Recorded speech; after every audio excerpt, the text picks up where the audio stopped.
Welcome back, hockey fans, to episode 89 of Royally Quacked, brought to you by the Elite Sports and Entertainment Network. Cody, how's it going today? Good so far, I guess. I'm on call this week for work, so I always dread these weeks, especially the weekends, because that's when I usually get the most calls. So yeah. I'm on call almost every day anymore. Yeah. Fortunately, I don't have to go drive typically A bomb? somewhere. It's a bomb, yeah. I don't have to drive a bomb everywhere. Yeah. I will have to drive Friday because I have two guys off, and one of them is my cover driver, and I'm gonna have to train my lead on a route because he's never been on it before, and I hope nobody calls out. Huh. If we do, we're gonna be really short. Yeah. We'll make it work. Yeah. All right. Well, you want to get into Kings news first? Because I know you got some exciting news. Of course I do. Let me just pull that up real quick. All right, the exciting news, and I hope most of you know this already. Adrian Kempe and the Kings have come to an agreement on a 10-year, $10.65 million AAV contract. Now, part of this contract, it's a little bit more complex than most of them we report. Or maybe we just don't give every detail, especially on the other teams' players as much as this one. But his contract includes a 4-year no move clause. That means he can't move. And then the final 4 years, there's a 15-team no trade clause. And now I'm not even started on this. The first 3 years, he makes 1 million in salary, but 11 million in a signing bonus. So I mean, right at the start, he gets $11 million. And then through the season, he gets paid the $1 million. Then in year 4, he gets 2.5 million in salary and 9.5 million in a signing bonus. Then we get to a normal contract for years 5 and 6. It's going to be 9.75 million. And then years 7 and 8, it's 8.75 million. This is all per Pierre LeBrun. So maybe the reason why his contract wasn't signed before the season is they needed to get this all figured out, because that is pretty detailed. So maybe we were being a little harsh with Mr. Holland. I mean, I know I was. I mean, because I think Kempe is a special player. I mean, he may not be in the league of McKinnon, McDavid, Eichel and that group, but I mean, I would like to see if any of them is better defensively than he is. Yeah.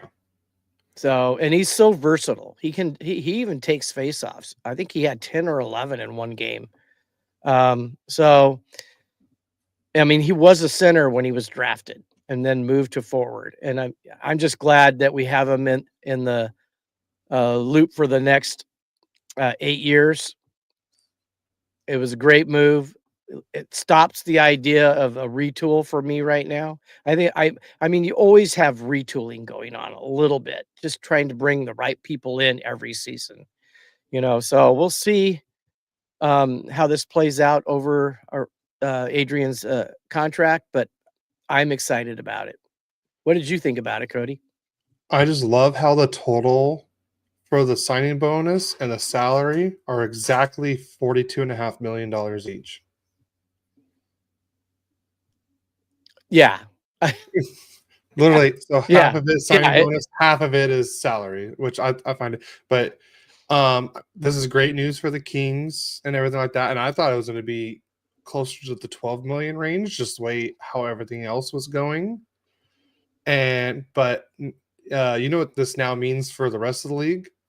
we're about to have the worst ever free agency class this next year. Possibly. Kempe could have easily probably made $13-14 million on the open market. You know, you know how people say, I don't know if you even know this. It's probably gotten a little lost, but back in my day, like with the Dodgers, they had to bleed Dodger blue. That was a big term that was said about him. You know, hey, you know, Ron Say, he bled Dodger blue. Whole bunch of guys bled Dodger blue. Well, Adrian Kempe, I don't know if you're bleeding black and silver, but you are for the next 8 years, I hope. And with that 15 team no trade clause, I don't see him moving unless he wants to move. I mean, he can waive that if he wants to. So just excited about that. And we'll just move on to the next part of the Kings news. I don't know if you saw it, but Doughty got hit. It looked like foot or ankle, and he's been placed on injured reserve and will be out at least 2 or 3 weeks. And that's a big hurt for the Kings. From what I heard, it was a toe. Was it a toe?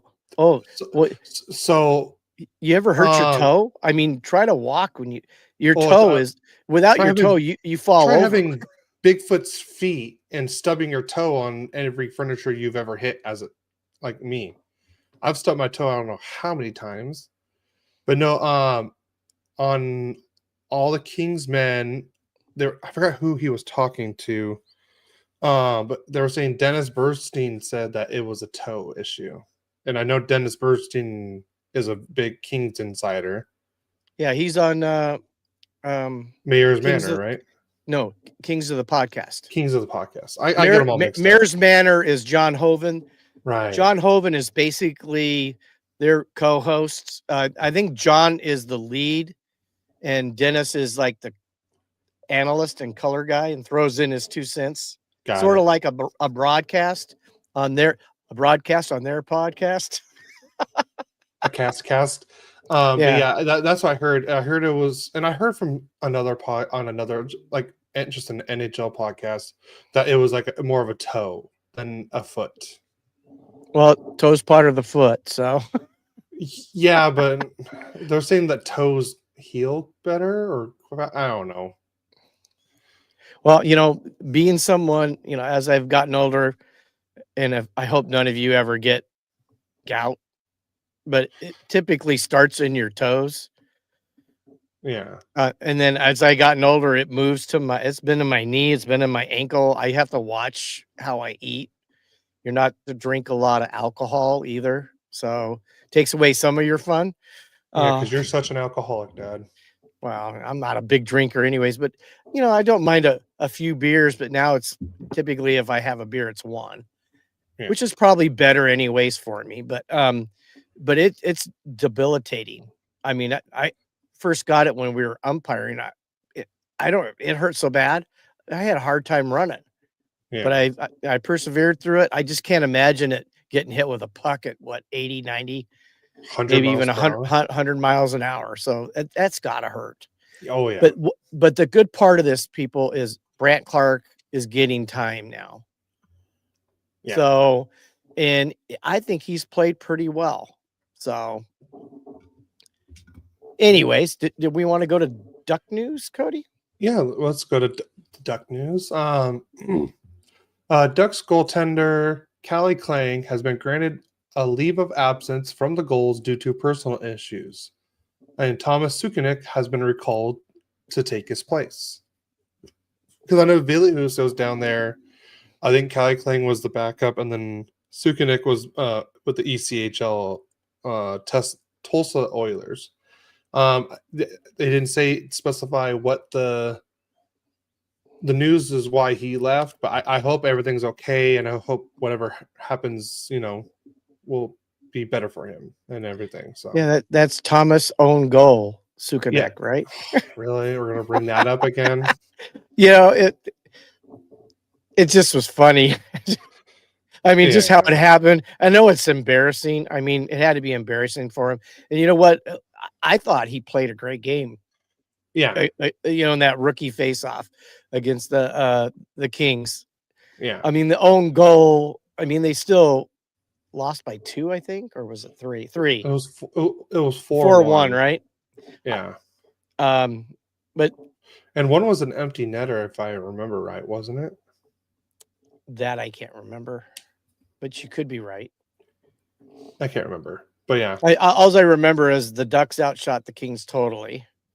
Oh God, Uh, yes. on another goal, I mean, Carter George stood on.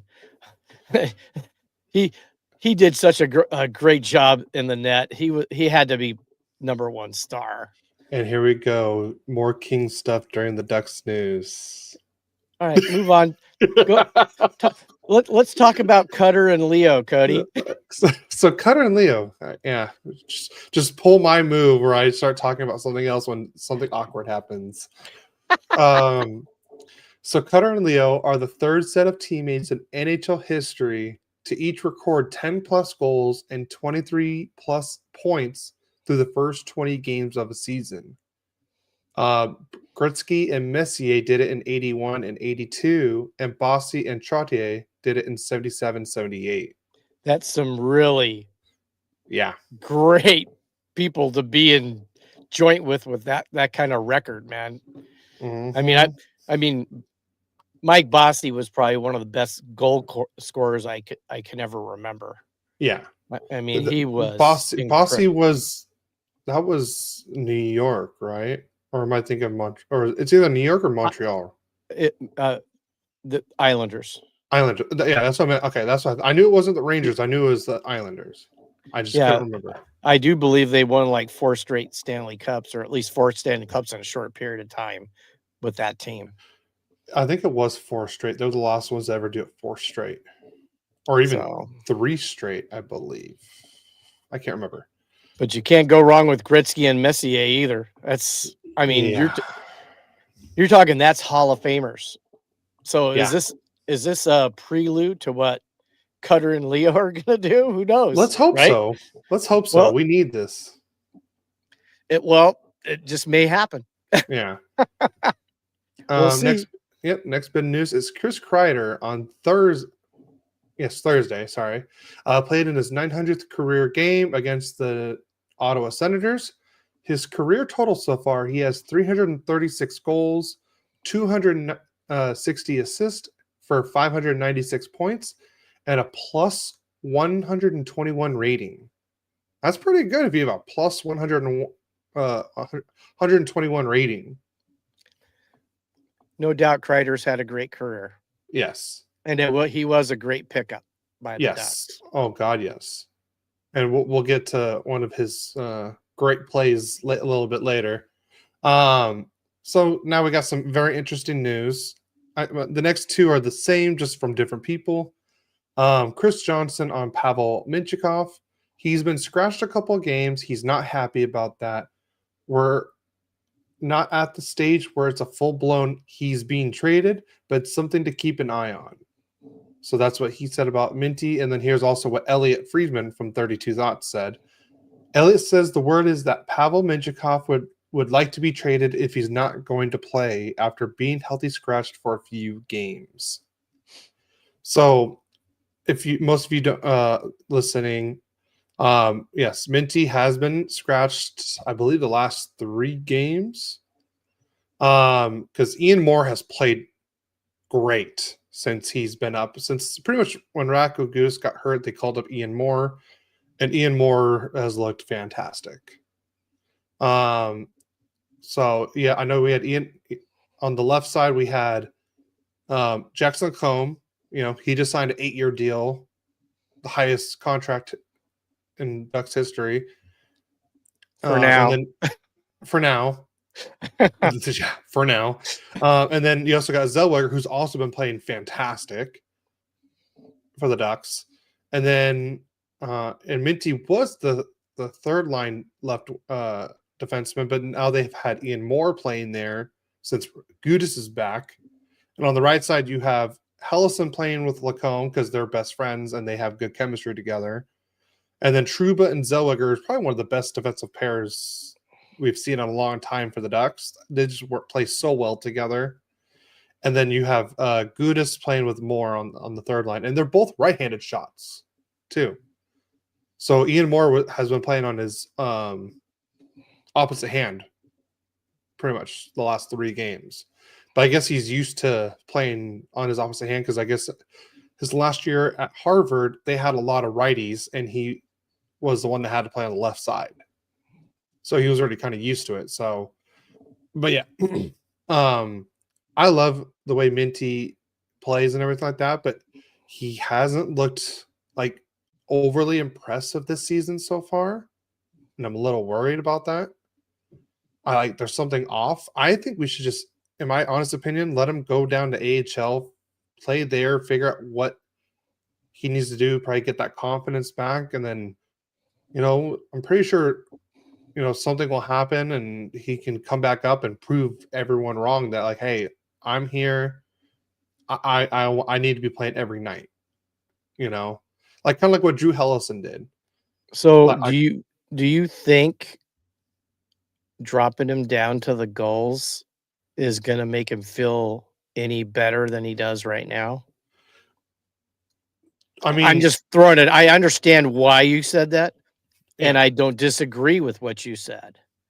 What I'm saying is he's already unhappy. Now he's not only been scratched, he's been demoted. And that might be the key thing that would tell him, he goes, hey, just trade me. Well, yes, but I mean, you're not going to build any value just sitting in the press box. You could start building value if you go to the AHL and start dominating there. So, like, I get exactly what you mean, and yes, that could probably mess with his confidence even more, just sending him back down. But I think that's, in my honest, I think that's probably what's best for him, is to send him down and see what he does down there. I mean, we are talking about someone, he's what, 21 years old, 22 years old. And most defensemen, they don't really start getting into their prime until about what, 23, 24, 25 years old. So we can see what happens with that. And there's like nothing, like he hasn't been asked to been traded or anything like that. So it's more like a wait and see thing right now. So, but honestly, I love Minty. I hope he stays. I hope he gets another chance and proves everyone wrong. I think he's just struggled, and and I hope he builds the confidence and proves, like, he had a great first season. If he could play like he did his first season, then he's easily staying in this lineup every game. So, yeah, that's it. I guess time will tell. Time will tell. Yes, and that'll be it for Ducks news. So we want to move right into league news? Yes, we can.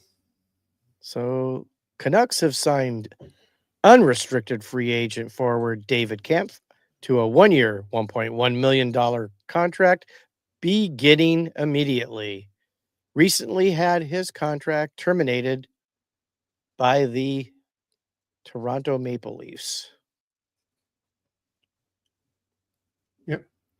Yeah, I know he got sent to the minor leagues, and I know he didn't want to play down there, so they just last week him and whatchamacallit, they terminated the contract and stuff like that, and he wants to play, and so he signed with the Canucks. And I know they desperately need centers since they had Giedel get hurt and everything. So yeah, so he gets another chance to play somewhere else, and I hope he does well there.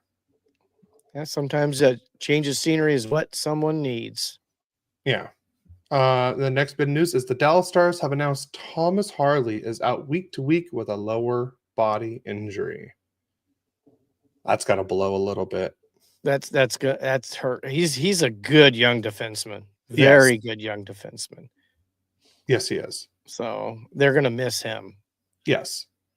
And then the Canadians. Oh, sorry, that's your turn, right? Well, yeah, you're just All right. taking over. You want me Sorry. to leave? Yep. All right. Bye. The Canadians have announced Kirby Dach will miss 4 to 6 weeks with a fractured foot. Oh, it's not a lower body injury. Yeah. I mean, that's what the third major injury that the Canadians have had. I think they had what? New Hook. Oh God, who was the other one that got hurt last week too?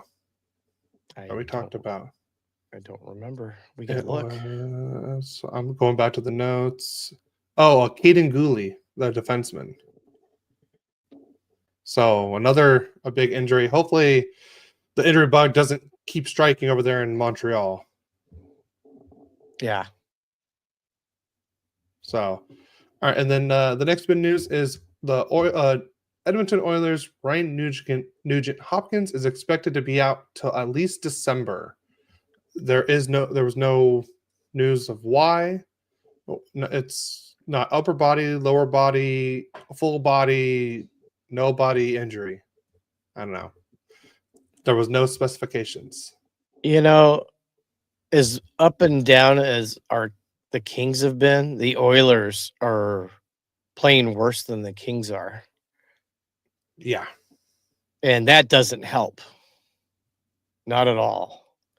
That really hurts them. Yeah. Because just a couple of years ago, didn't he score over 100 points? Yes, he did. Yeah, so we'll move on. The Senators have signed Shane Pinto to a 4-year extension worth $7.5 million AAV. And he started off with gangbusters. I think I have him on my fantasy team. I think he slowed down a little bit. Yeah. Because he was scoring a lot of points at the start of the season, at least fantasy wise. So that's a good signing for the Senators. Yes, it is. I know he was scoring. I think he had like 7 or 8 goals pretty quickly. So Yeah. Yep. And then another weird injury. Panthers forward Eetu Listerainen is out week to week after suffering burns during a barbecue accident, and that was per head coach Paul Maurice.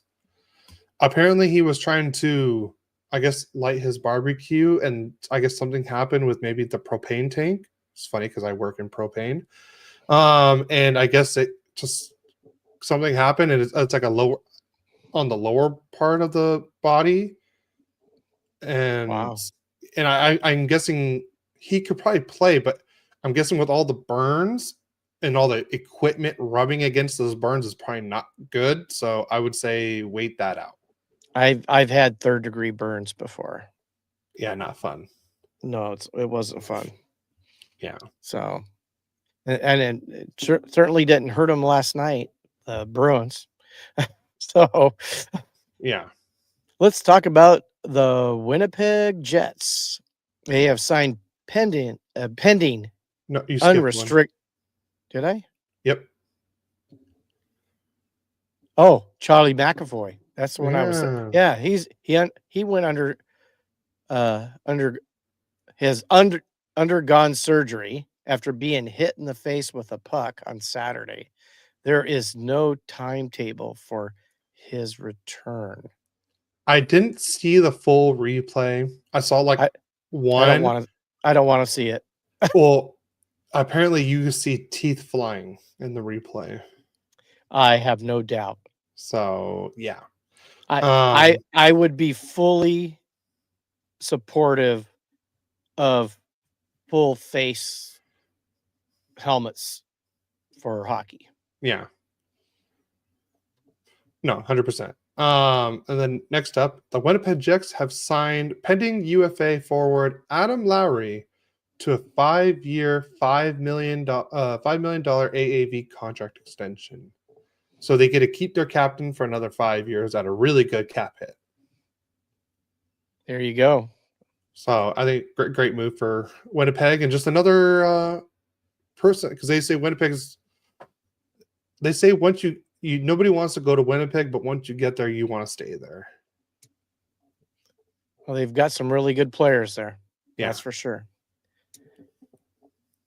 And the IIHF has announced that all hockey players participating in the 2026 Winter Olympics will be required to wear neck guards while on the ice.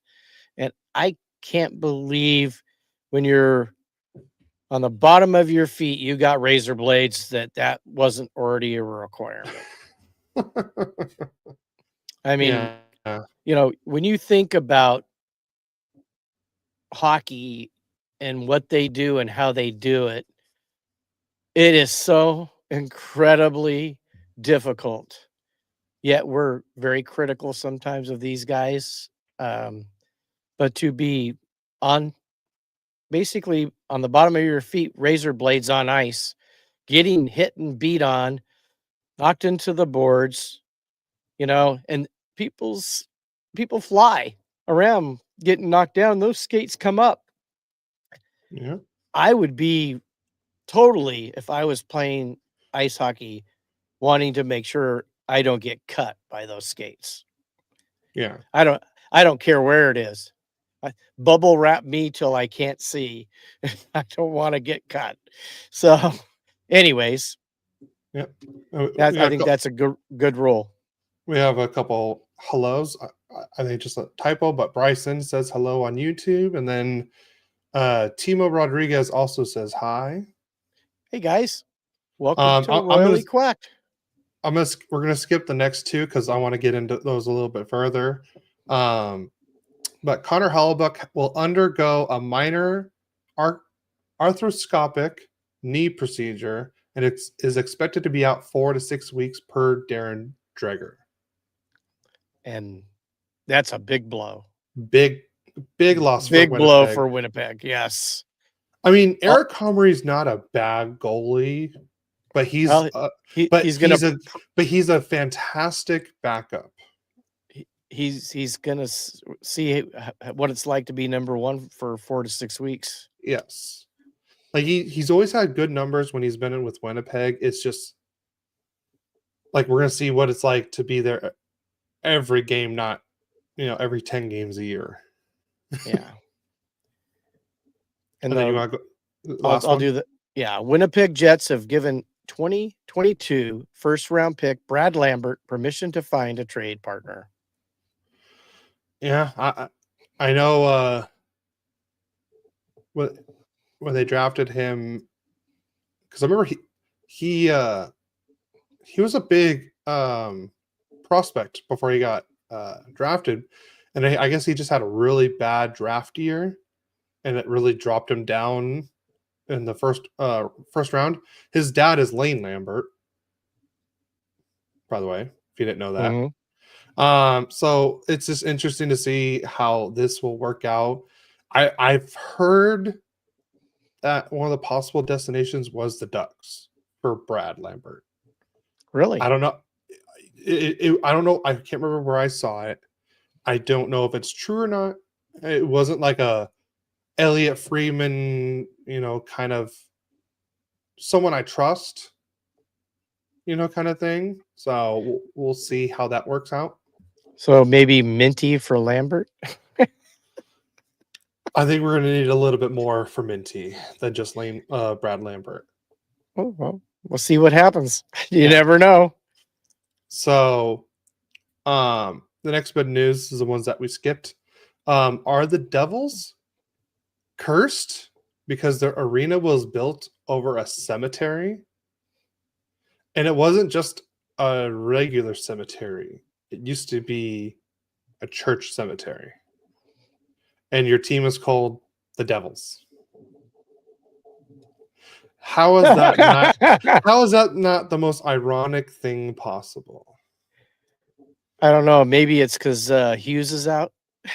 That's what really everyone is has saying. Nothing to do with being over a cemetery. I mean, typically, if you do building over any cemetery, they move everybody. Yeah, apparently they didn't move everyone, I guess, or not. I don't know. But I mean, maybe they forgot one person. It happened to be the wrong person.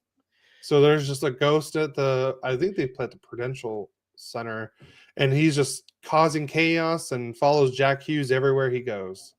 Yeah, wouldn't it be funny that the Devils play on that and then like Jack Hughes is like he's recovering and he gets visited by three spirits. Yeah. They could play on that if they wanted to. They could. But so there was also, speaking of Devils and Angels talk. So there's a juniors team. They're called the Saints, and their mascot is an angel. And this angel's a 14-year-old kid. And I guess the kid had an idea for when when the other team takes a penalty, that he'll, during like a TV timeout, he'll skate on the ice and stand in front of the penalty box and stare at them in judgment in the full like angel costume. A 14-year-old kid came up with this, and I thought it was the most hilarious thing. And everyone's talking about it. Like I know Jeff Merrick talked about it. I believe the guys from Empty Netters talked about it. Oh my God. I was like, wow, that is so clever and so funny. It is. Yeah, I'd like to see that. Yeah. And then the last bit of league news is last week we had the Red Wings play the Rangers. And I think you said you were watching this game, right? Yeah. And how great did it look to see the Red Wings in their red and then the Rangers in their blue play on the ice? It probably looked fantastic. It did. I only saw the fighting part, and I can tell you it still looked, even though they were fighting, it still looked great. And I guess the NHL came out and said, and told the teams, hey, try to do more of these color on color kind of games. And when I heard that, I'm like, huh, I feel like I've heard this before. I feel like I said this like a month or so ago, I believe. Did I not? That I think Are you patting yourself on the back right now? Oh no, I'm trying to give myself a huge promotion and a huge raise right now. Okay, leave me alone. But I know. I think I only said it should be the California teams, but hey, that was the start of something. I mean, tell me, how great would it look if you saw the Ducks and Kings playing against each other, and it was in their home and blacks, like the orange and blacks. And then when the Kings play against the Sharks, you got the teal and black. And then Ducks and Sharks, you got the orange and teal. Tell me not how great that would look. And I know you can't do it for all the teams. Like, the Ducks play the Flyers. You can't have orange on orange like that. But I mean, I would think Friday. That's coming Friday. We should have orange and black. I think orange. Isn't orange the new black? Oh, Jesus. So here's what I was thinking. Every Halloween and Black Friday, the Ducks and Kings have to play against each other. There you go. Because you got the orange and black for Halloween, and you got the Black Friday. Let's do it. I'm you for heard it. You heard it here first on Royally Quacked. On Royally Quacked, yes. Dear NHL, yes, I would take the job. Thank you. But I just think, tell me how not great it would look to see like the Sabres playing against the Kings, or like, but even like the Red Wings versus black and blue. Black and blue. You can also do the Flames versus the like the Toronto Maple Leafs. Yeah. If you think about now, the Winnipeg Jets can play their white jerseys at home because they have the whiteout during the playoffs. Tell me how not great that would look. Yeah. I'm just saying, because I never understood that about the Winnipeg Jets, is how they have the whiteout, but yet they wear all dark blue. So, like I said, Yeah, I know I've said it on here. I think I even made a reel about it. So I have proof that we said it. I said it first. So yes, NHL, hire me. I will say it for you, Cody. I have spoken. I've spoken. All right, ready to get into game recaps? Yes, sir. Do you want to start, or do you want me to start? I don't care. All right, I'll let you go first. Okay, let's talk about game 1 last Saturday. Let me just pop that open. Let's go to the scoring. There was so much scoring in this game. It was scary. Kings in the first period. Alex Laferriere gets his 5th from Anderson his 4th and Byfield his 13th. And it's 1-0 Kings. And that's the end of the scoring. It was a 1-0 game. Let's go over the stats real quick. Kings got waxed on the faceoff, 56-44. Ottawa was 0 for 2 on the power play. The Kings were 0 for 1. I mean, nice thing is the Kings aren't taking as many penalties. At least they've gotten better at it. Hits, they got out hit by Ottawa 22-16. But nice thing I saw in this game was block shots. We had 20 block shots to only 13 for Ottawa. But we still win in the giveaway, which I think is something we need to fix. We gave away 18. They only gave away 14. And takeaways, Ottawa 4, Kings 2. Let's go to the 3 stars of the game.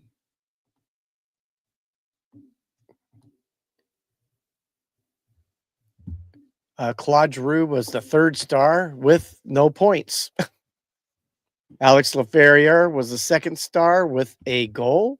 And the 1st star was the shutout for Forsberg for the Kings. So the Kings 1-0 start off the week. That was our great start. So you go to your first game, Cody. So we had the complete opposite of you guys on this one. The Ducks got shut out for the first time this year. Let's see. So the Ducks lose this one 2-0 to the Minnesota Wild.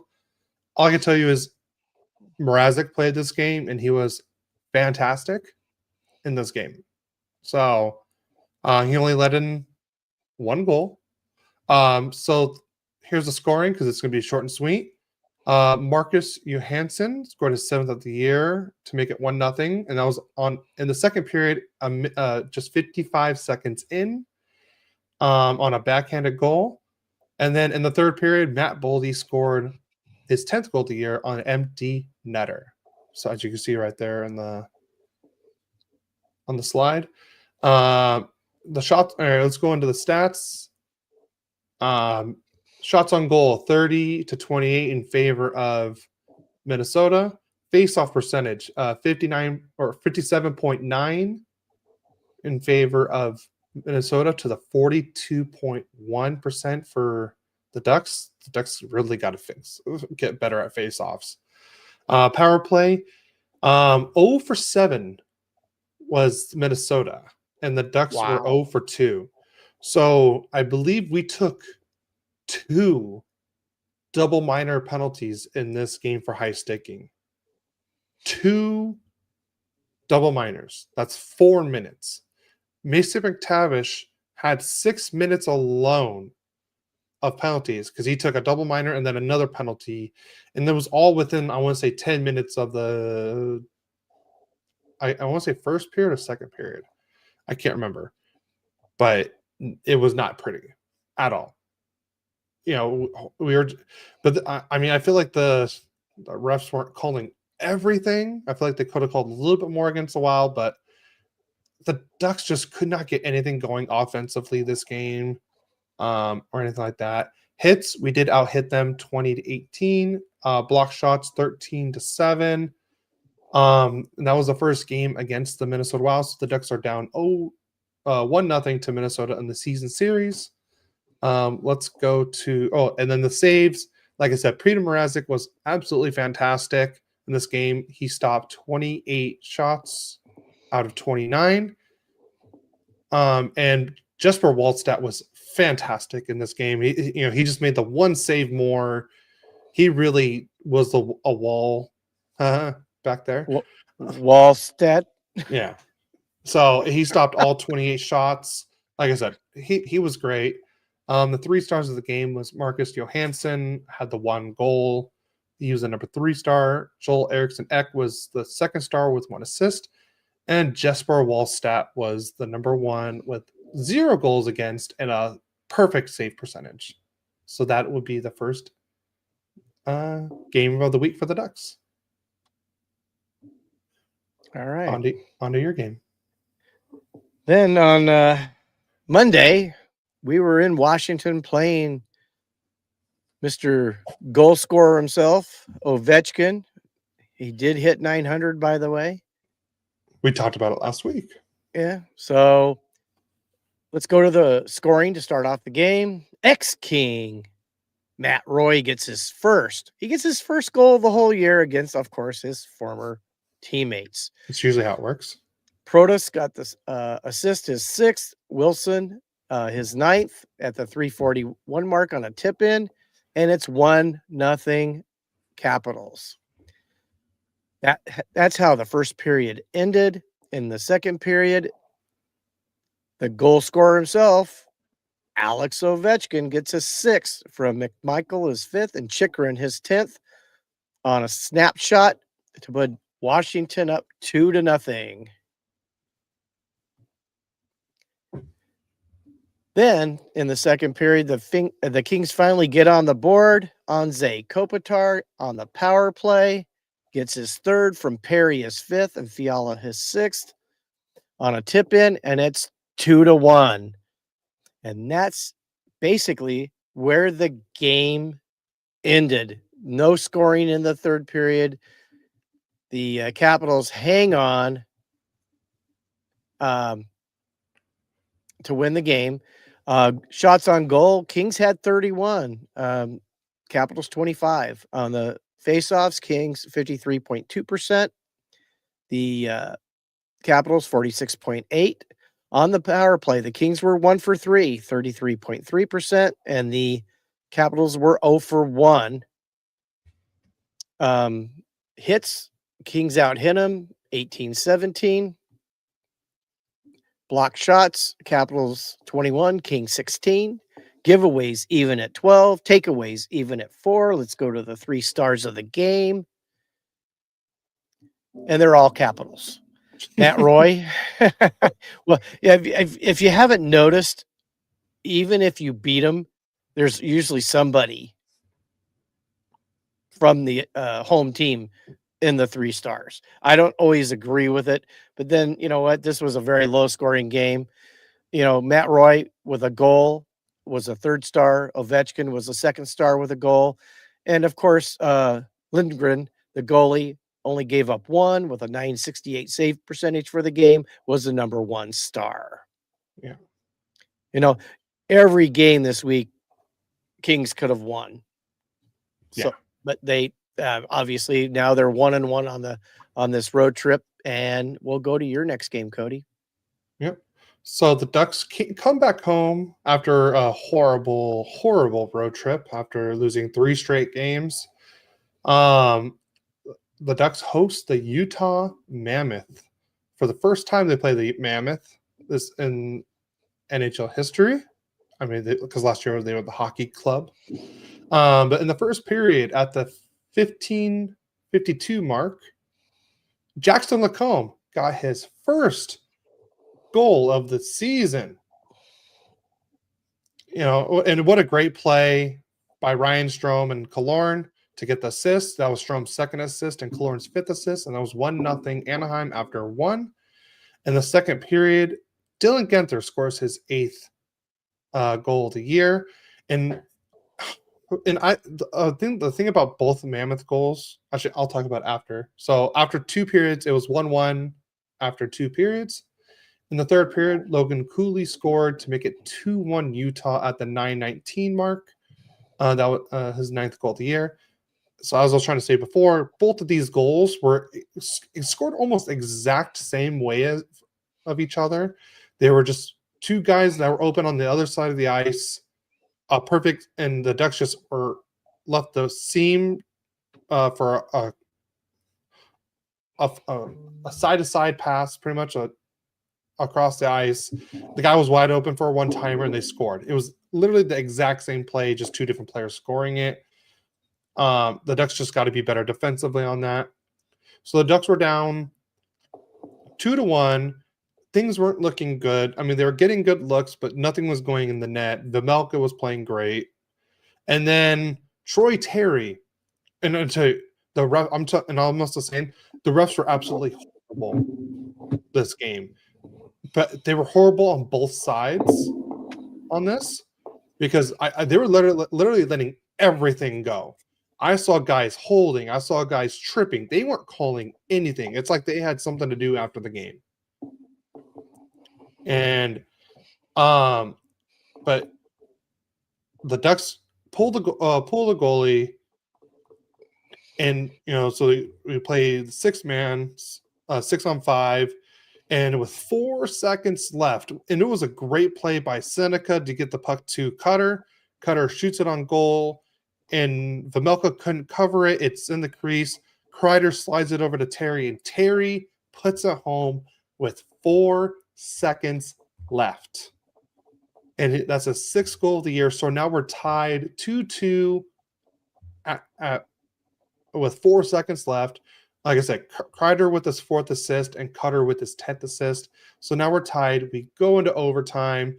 And I'm telling you, it was all Utah pretty much for majority of that overtime. The Ducks couldn't get the puck. When they did, they would lose it right away. It was all Utah.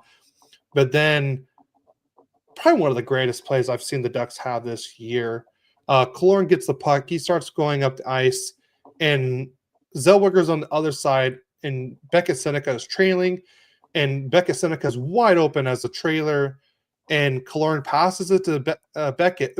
But if you watch the replay, Vejmelka is like 10 feet out of his crease to play the percentage, and Beckett, and I'm saying shoot, but he makes a great pass to a wide open Olin Zellweger, and all Olin had to do was just pretty much, it was an alley-oop kind of play in a way. Olin's wide open, the net is wide open, and he just takes a couple steps and slides it home for the overtime winner. What a great pass and play by Beckett Seneca. And the Ducks win this one 3-2 in overtime. That was Seneca's 7th assist this year and Killorn's 6th assist. So the Ducks break the losing streak to 3 games and get their another win at home to make it, I believe, 5 wins in a row at home. So that was good news for the Ducks. Here are the stats for that one. Let's see. Already passed it? Where did the stats go? Here are the stats. The Ducks had 26 shots on goal. Mammoth had 18. The percentage for faceoff was 51-49 in favor of Utah by literally 1 faceoff. Both teams are 0 for 1 on the power play. Like I said, refs didn't want to call in any penalties.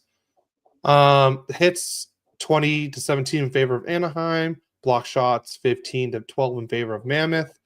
And that was the first game of the season series. So the Ducks take a 1-0 season series lead on that.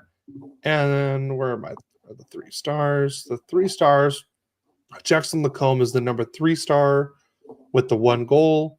Troy Terry with the game tying goal is the number 2 star. And then Olin Zellweger is the number 1 with the game winner. Lukas Stostal was in net. He had 16 saves on 18 shots. And Vejmelka had 23 saves on 26 shots. So that's it for that game. Perfect. You did the 3 stars already? I already did the 3 stars. Okay, perfect. So ending our road trip, we're in San Jose to play the Sharks. And if you remember the first time we played them, they totally outplayed us. I mean, I think they had 40 shots, we had 14, and we beat them, I think, 4-3 or 5-4, something like that the first time. So now we're in San Jose, we're playing them, and let's go to the scoring. Adam Gaudette scored his 5th from Delandria, his 6th, and Graf his 6th at the 2:33 mark to put the Sharks ahead of the Kings 1-0. But still in the first period, Joel Armia gets his 4th, a short-handed goal to tie the game unassisted at the 16:04 mark, and it's now 1-1. But it seems like, to me, this year, the late in the period, we just keep giving up stupid goals. And Ty Delandria got his 2nd from Graf, his 7th, and Orlov his 12th assist at the 1950 mark to put San Jose up after one period 2-1. So we go to the second period, and the cap. Anze Kopitar gets his 4th from Moore, his 3rd. CC is on a backhanded shot to tie the game at the 147 mark. So now it's 2-2. Then again, late in the second period, Kurashev gets his 6th from Smith, his 13th, and Celebrini his 18th at the 17:04 mark to put San Jose up going into the third period, 3-2. We got now in the third period, and talk about, we finally got a late goal at the 19:01 mark. So only 59 seconds left. Adrian Kempe gets his 7th from Fiala, his 7th, and Kopitar his 8th on a wrist shot, and it's 3-3. We go to overtime, and there was many attempts by both teams to score, but nobody could. So we go to a shootout. And Kurashev, first shooter of the shootout, scores, and it's Sharks up 1-0. Then Trevor Moore, with a very, I thought, poor attempt, didn't score. Celebrini, he didn't score. Kempe, Smith didn't score. And finally, last we went with the slow-footed but goal-scoring Corey Perry. And I didn't think any of those attempts were very high quality for us on the shootout. And we lose 1-0 in the shootout. So we lose another overtime game and a shootout to the Sharks. Let's go to the 3 stars of the game. You know, at least in San Jose, they put some the losing team. Somebody was there in the 3 stars. Kurashev, obviously, with a goal, the game winning goal, was the 3rd star.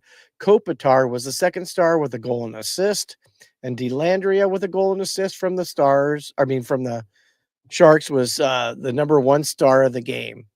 Another game that could have been easily won, but was not. So that ended the road trip, and we're 1-2 so far in the road trip. No, that was a 6-game road trip for you guys. No, I mean 1-2 this week. This week, yeah. Sorry, my bad wording on my part there. Sorry. Yep. So now we'll go into. Let's see. The Ducks will host the Boston Bruins. This game was a very fun game. Because honestly, I did not think the Ducks played overly well this game. They got outplayed for a majority part of this game. The Ducks win this one 4-3 over the Boston Bruins. Let's go to the scoring. Is Jansen Harkins gets his 6th of the year at the 2:29 mark in the first period to make it 1-0 Anaheim. Ross Johnson with his 4th assist of the year, and Nestorenko his 7th assist. I like that. I like Nestorenko. He's playing great. And then we had Radko Gudas gets his first goal of the season, assist from Mason McTavish and Beckett Sunica to make it 2-0 Anaheim. And then Morgan Geekie on the power play gets his 13th goal of the year. So it's 2-1 Anaheim after 1. And then Ryan Strome on the power play gets his first goal of the year. Assist from Mason McTavish and Cutter Gauthier. And I tell you, what a great play this was. McTavish shot the puck really low, and Strome just like pretty much made his stick like into a ramp, and it just shot up. It was a beautiful tip play by Strome. So now it's 1-0. 3-1 Anaheim at the 13:47 mark in the second. And then Michael Easimont gets his 5th of the year to make it 3-2 Anaheim. And now we go into the third period, and then Morgan Geekie again on the power play gets his 14th of the year. So it's 3-3 in the third period. And I can tell you, the Ducks, when they've played the Bruins, are 0 for 4 on the penalty kill. The Bruins have scored all 4 times. All 4 times on the power play.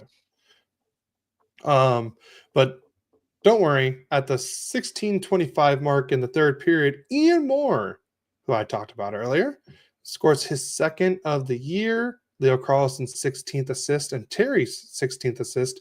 And that is the game-winning goal for the Ducks, and we win 4-3. We'll go to the stats now. Let's see. Here are the stats. The Ducks were completely out. I didn't even change the stats on this game. I'm dumb. I just realized that the Ducks got outshot 39-33. Face off 56-44. Again, power play horrible for our penalty kill horrible. The Bruins were 2 for 2, and we were 1 for 3 on the power play. At least we got 1 power play goal, but got to be better on the penalty kill against the Bruins. Hits 38-16 in favor of Boston. Block shots 21-18 in favor of Boston. And the Ducks actually win the season series. We swept the Boston. We won both games. And then now we'll go to the 3 stars. Ryan Strome with the 1 goal is the 3rd star. Ian Moore with the 1 goal is the game-winning goal is the 2nd star. And Lukas Dostal is the number 1 star. He gave up 3 goals, but had a .923 save percentage this game. He was fantastic. He's the reason we stayed in this game, really. It should have been, I don't want to say it should have been 7 goals for the Bruins, maybe more. In my honest opinion, like the Ducks got, I want to say for majority of the second period, the Ducks were just like, we couldn't even touch the puck. Like the Bruins were literally in their own zone, doing their own, like staying in the O zone, and they were able to sub while they're in the offensive zone. So, like I said, it was just not a very good game overall for the Ducks, but we squeaked one out and got the 2 points. So, that's our that'll be it for this game. You want to move on to your last one? Yeah, so we're going to move on to last night, and we played the Boston Bruins in the Staples Center, not the crypto.com. It's still Staples Center to me. Anyways, this was a battle, a defensive battle game. I mean, there was no scoring till 8:01 of the third period. Who I think you just heard Cody talk about, Morgan Geekie. He gets his 15th from Steve's his 1st and Zadorov his 6th to put Boston up 1-0. Then 5 minutes and 2 seconds later, Joel Armia, shorthanded for the 2nd game in a row, gets his 5th from Moore his 4th and Dumoulin his 3rd, and the game is tied. We go to overtime. And at 2:27 of overtime, Morgan Geekie gets his 16th from Pasternak, his 17th assist, and Zadorov his 7th assist. And the Bruins beat the Kings in overtime 2-1. I do believe Morgan Geeky's tied for the lead in goals in the NHL with Nathan McKinnon right now, unless there's been games played this morning, which I think there have been. Let's go to the stats real quick. The Kings outshot the Bruins 32-26. They won the faceoff 61.8% to 38.2%. The Bruins were 0 for 2 on the power play. The Kings were 0 for 5. I mean, we only gave them 2 times on the over to the power play for them, which has been way better than we were earlier this season. But we got out hit 28-12, block shots 23-12. We tied with giveaways at 13, and we had 5 takeaways to the Bruins 4.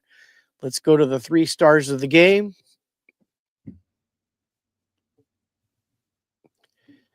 Now you have to realize this game was played in Los Angeles, but yet I got to say, I do believe the Kings and whoever does pick the 3 stars of the games, I think it's the media, or is it someone in the NHL that picks it? I don't know, but I think it's the media. Swayman was the 3rd star. He had less than a goal because we went to overtime. 0.96 goals against average and a 969 save percentage in his 3rd star. Joel Armia was the 2nd star with his 2nd shorthanded goal in 2 games, which I think he tied Trevor Moore was the last one to do it. And then, of course, the 1st star of the game, scoring both goal, Morgan Geeky. I thought that was well-deserved. I don't disagree with the 3 stars of the games that were picked. But this week we were 1-3. And we could have been 4-0 just as easily. They played well enough to win. I can't tell you, the defensive part of the Kings game is back. They are playing much better defense than they were doing in the early season. But, by being that, is it taken away? Because we were scoring a lot of goals at times when we were having these higher scoring games, even though we might have lost some of them. But our defensive part of our game is back. Stanley Cups are won by defense. The Kings, they're in every game. They haven't gotten dominated like they were before. The Sharks dominated them the first time they played. The Kings were the better team. They just didn't win the game. I thought they outplayed even the Bruins and didn't win the game.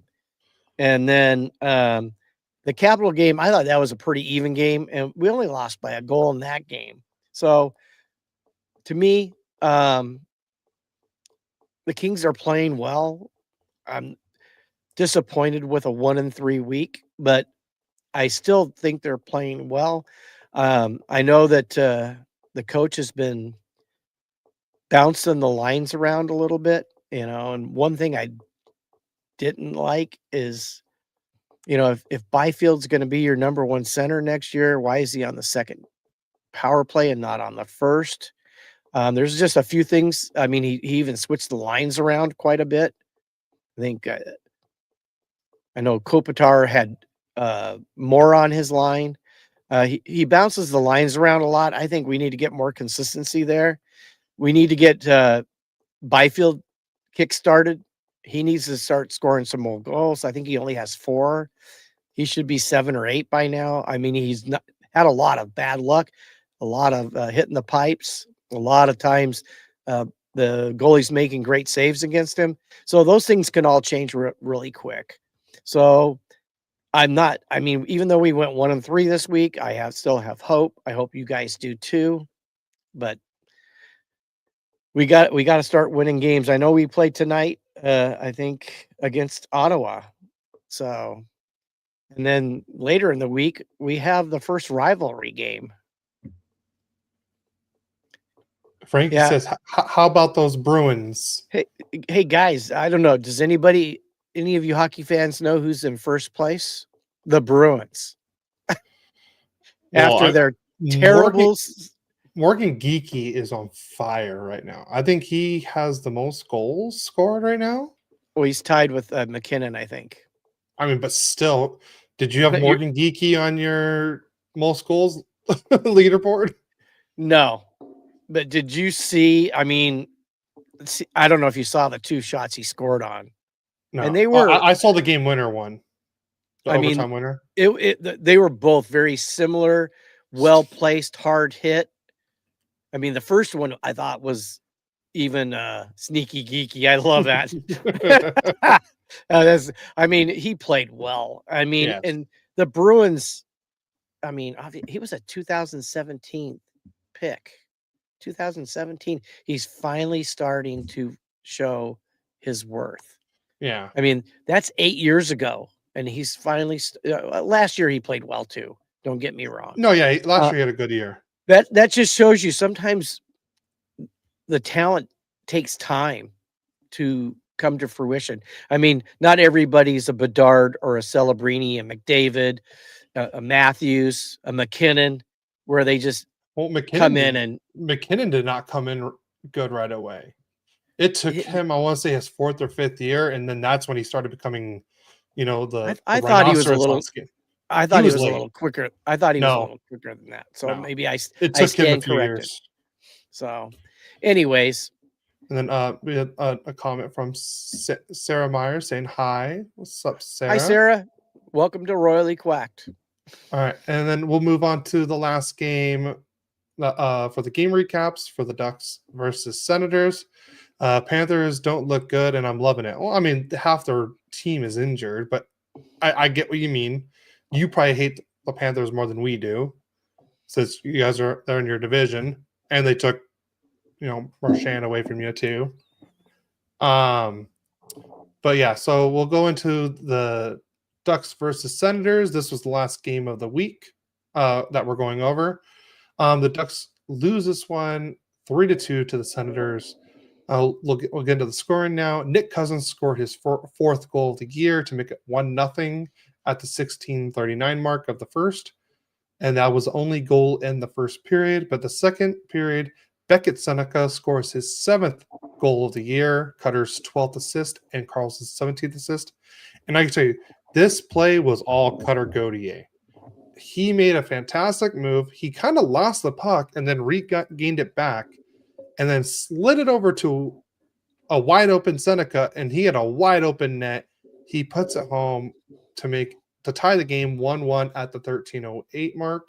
And then Mason McTavish finally scores again after kind of getting in trouble with the coach a little bit and playing a little bit of 4th line and everything. So Mason McTavish gets on the board with his 4th goal of the year. That was Kreider's 5th assist and Terry's 17th assist. And this play, Kreider made a fantastic cross-ice saucer pass. And again, it was Mason McTavish wide open, one-timed it right in. It was a beautiful play. But then Shane Pinto, who we talked about earlier, scores his 10th on the power play to tie the game at 2-2, and that was all in the second period. So now we're 2-2 going into the third, and Drake Patterson scores at the 18:02 mark. So there was 1 and 58 seconds left when he tipped in this shot, and there was nothing, and I tell you, nothing that Mrazek can do on this goal. And again, another great game by Mrazek, by the way. He really kept us in this game. So now we'll go into the stats. There are the stats. Each team had 25 shots on goal. Face-off percentage, 54.1 for Ottawa, 45.9 for the Ducks. Power plays, Ducks were 0 for 2. Ottawa was 1 for 3. Hits were almost equal, 29-24 in favor of Ottawa. Block shots, 20-11 in favor of Anaheim. And that was the first season series game against Ottawa. We played them again on March 14th, and that'll be in Ottawa. And the 3 stars of the game is Olin Zellweger was the number 3 star. with no points. Shane Pinto was a number 2 star with 1 goal, 1 point. And Drake Batherson was the number 1 star with the game-winning goal. So, like I said, not a bit. I would say the Ducks played a little bit better this game than last game, but we just, we got to learn to put the puck in the net, shoot a little bit more, play, and we got to play better defense. Our defense was not good. We keep getting hemmed in or D-zoned way too much, and then we start taking some stupid penalties. So we really got to clean that up. But yeah, that was the last game of the week for and everything. So, I mean, not a bad week, but not a good week for the Ducks, I would say. Well, you show the final Ducks won 3-2, correct? Oh crap! I forgot to flip it. My bad. So the Ducks lost this one 3-2. Yes, sorry. I was rushing doing this, and I should have been paying better attention. Did I at least have it right on the other? No, I did not. Oops. All right, but you want to get into game predictions? Yeah, just to go over, I'm a whopping 8-14. Cody's at 10-11. Obviously, if we tell you to bet on something, I wouldn't listen to us. Mm-hmm. So you have 3 games, I have 2. Yes. So I don't play till you. Why don't you do your first game? You can do your games, or I can do mine. I'll get it done quick. Go. Kings are playing Ottawa on Monday. I'm going to have a 3-2 victory. And then we play the Ducks, orange and black, going at it on Friday, the day after Thanksgiving. I have the Kings winning 4-2. All right, so the Ducks play tonight, and they host the Vegas Golden Knights, and I'm gonna say we win this one 4-3.